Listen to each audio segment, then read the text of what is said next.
ہم جب کبھی بھی الیکشن لڑیں گے یہ لوگ نہیں انہوں لڑے تو ایسا ہوا، انہوں لڑے تو ایسا ہوگا، نہیں لڑنا تھا۔ دیکھو میں مجلس کے مخالفین سے بڑے ادب کے ساتھ کہہ رہا ہوں کہ آپ جتنا پکارنا ہے پکارو، جتنا اخبار کو کالا کرنا ہے کرو، جتنا فیس بک پہ بولنا ہے بولو، مگر میں اور میری جماعت پیچھے ہٹنے والی نہیں ہے۔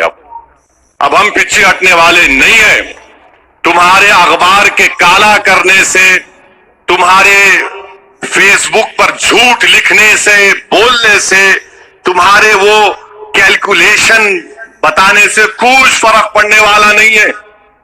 حیدرآباد سے کشن گنج 1400 کلومیٹر دور ہے، مذاق نہیں ہے۔ کچھ جذبہ ہوگا ہمارے دلوں میں جو وہاں پر جاتے ہیں، مذاق نہیں ہے۔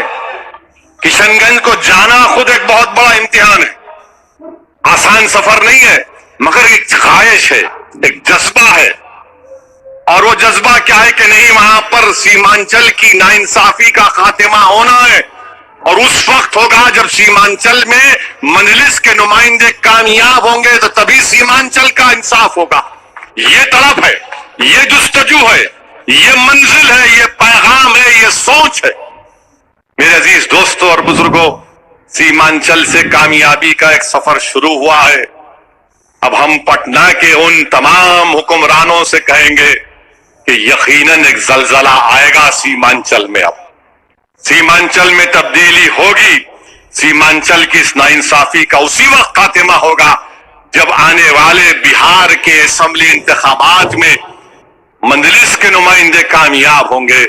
ایک قمر الہدیٰ سے نہیں بلکہ ایسے کئی قمر الہدیٰ اور آفتاب اور ہمارے اختر الایمان اور تصیر اور عادل کی طرح لوگ جب جیت کر جائیں گے بہار کے اسمبلی میں، تبھی جا کر مظلوموں کو ایک آواز ملے گی اور اس ناانصافی کا خاتمہ ہوگا۔ کس نے دیکھا سیمانچل کی ناانصافی کو؟ ہم نے دیکھا۔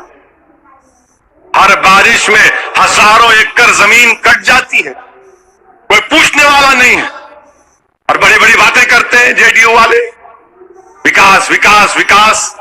ایسی بارش پٹنہ میں ہوئی کہ کشتی میں سفر کرنا پڑا، ان کا ڈپٹی چیف منسٹر کشتی میں بیٹھ کے نکل گیا۔ میرے عزیز دوستوں اور بزرگوں، یہ چیز ہے۔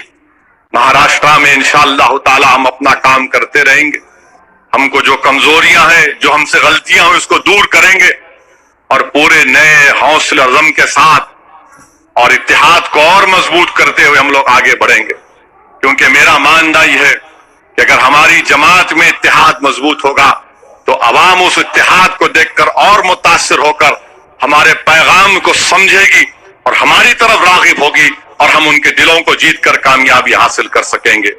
مجھے پوری امید ہے کہ انشاءاللہ تعالی مفتی صاحب ہو، فاروق صاحب ہو، وہ نہ صرف اپنے اسمبلی حلقہ جات میں ترقیاتی کام کروائیں گے بلکہ جماعت کی ایک بہت بڑی ذمہ داری بھی ان کے کندھوں پر ہے۔ میں دعا کرتا ہوں اور میں ان کے ساتھ پورا اپنا تعاون پیش بھی کرتا ہوں۔ اور عزیز دوستوں اور بزرگوں، الزام تو لگتا رہے گا، انہوں نہیں لڑے، وہاں لڑے، ہریانہ میں نہیں لڑا، آپ ہار گئے۔ شکر ادا کرو کہ میں نہیں گیا میوات کو۔ اگر میوات کو چلے جاتا تو پھر تمہارے وہ ایک دو بھی نہیں آتے تھے۔ تو یہ چیز ہم کو سمجھنا ہے۔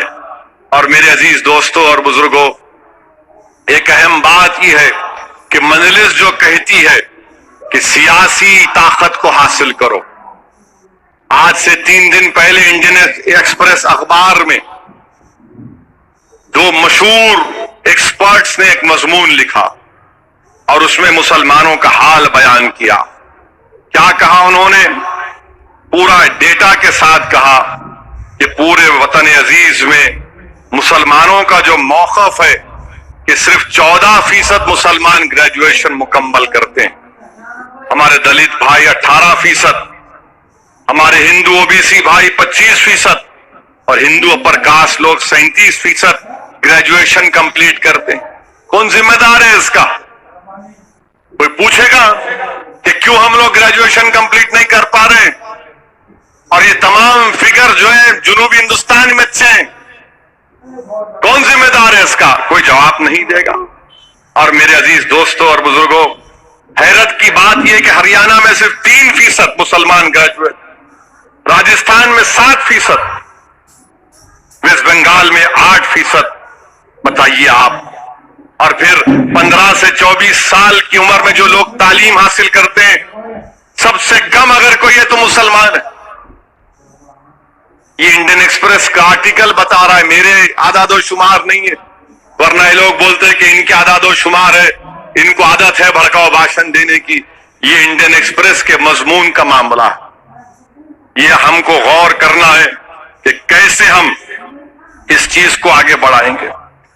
چوتھی بات یہ ہے کہ ہمارے وزیر اعظم سے ہم کہنا چاہیں گے، 5 سال سے آپ وزیر اعظم ہیں، آپ کو 300 کے اوپر سیٹیں مل گئی. ہم آپ سے ایک سوال کرنا چاہتے ہیں کہ آپ کہتے ہیں کہ میں چائے بیچتا تھا، یقیناً آپ بیچتے ہیں یا بیچتے تھے، اب تو نہیں بیچتے آپ چائے. ہم آپ سے پوچھنا چاہ رہے ہیں کہ آخر پچھلے سال دنیا کے 117 ممالک میں جو عالمی بھوک کا انڈیکس تھا، عالمی بھوک کا انڈیکس، گلوبل ہنگر انڈیکس، 117 ممالک میں پچھلے سال ہندوستان کا نمبر تھا 95 تھا. اس سال 102 ہو گیا، 117 میں 102 ہو گیا.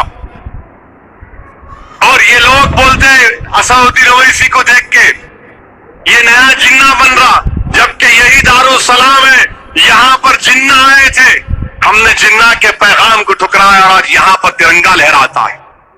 مگر میں پوچھنا چاہ رہا ہوں کہ 1 سال پہلے ہمارا نمبر 95 تھا، اب 117 دنیا کے ممالک میں 102 ہو گیا. مودی جی یہ تو بتاؤ یہ کیسے ہوا؟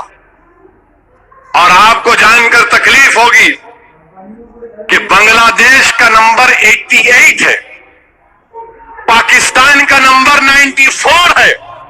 ارے شرم کرو جو لوگ نیشنلزم کی باتیں کرتے، ڈوب مرو تم لوگ، تم ڈوب مرو کہ تم نے بھارت کا یہ حال کر دیا کہ ہمارے سے اچھا مقام بنگلہ دیش اور پاکستان، سری لنکا اور نیپال کا. بھوک کا گلوبل عالمی انڈیکس 117 ممالک میں ہندوستان کا نمبر 102. یہ تمہارا راشٹرواد ہے؟ ارے شرم کرو تم لوگ. اس ملک میں 20 کروڑ لوگ روز رات میں بھوکا سوتے ہیں اور تم بات کرتے، بڑی بڑی باتیں کرتے، بڑی بڑی باتیں کرتے، جھوٹ بولتے ہو تم لوگ، غریبوں کا مذاق اڑاتے ہو بی جے پی RSS والے. پورے دنیا کا بھوک کا انڈیکس بھارت میں، ہندوستان میں ہمارا نمبر پاکستان، بنگلہ دیش، سری لنکا سے نیچے ہے. اس ملک میں 20 کروڑ لوگ بھوکے سوتے ہیں اور بڑی بڑی باتیں کرتے ہیں لوگ. تم کو کیا تمہارے دلوں کی سینوں میں دل نہیں دھڑکتا؟ کہ تم میں انسانیت مر چکی ہے؟ یہ تمہاری حکومت ہے کہ تم 5 سال میں بھارت کا یہ حال کر دیا کہ ہمارا موقف پاکستان، بنگلہ دیش، سری لنکا اور نیپال سے نیچے ہو چکا ہے.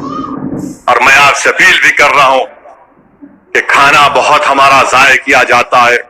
سوچو تھوڑی دیر کے لیے، آپ جو دولت مند ہے، ہمارے ملک میں 20 کروڑ لوگ روز بھوکے سوتے ہیں اور ہمارے پاس اگر شادیوں میں، شادی بیاہ میں اگر کھانا زیادہ ہوتا ہے، اسراف مت کریے، گناہ ہے.